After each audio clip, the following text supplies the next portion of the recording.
Хочу Мишу снять, на YouTube выставить.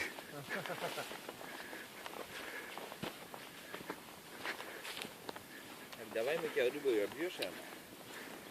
Че, вам их не видно будет?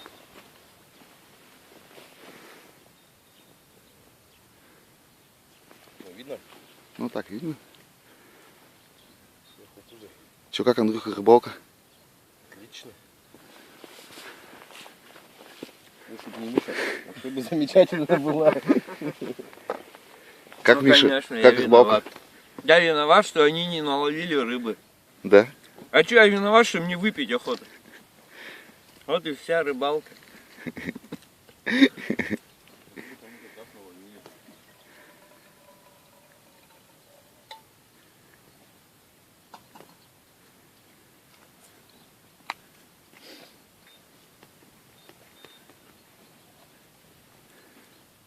Ну, снимают.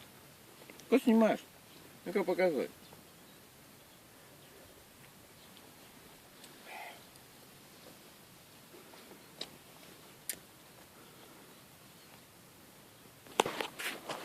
Пойду хоть на свой улов хоть снять.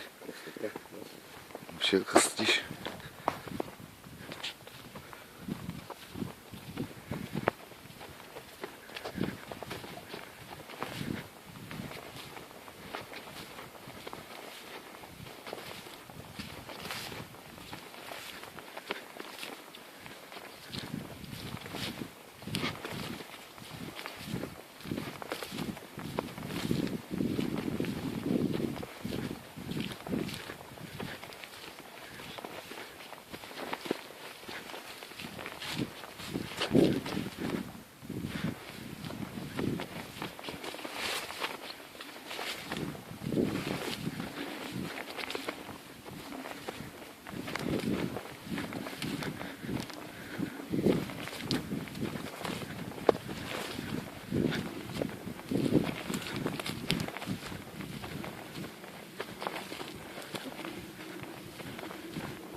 Да?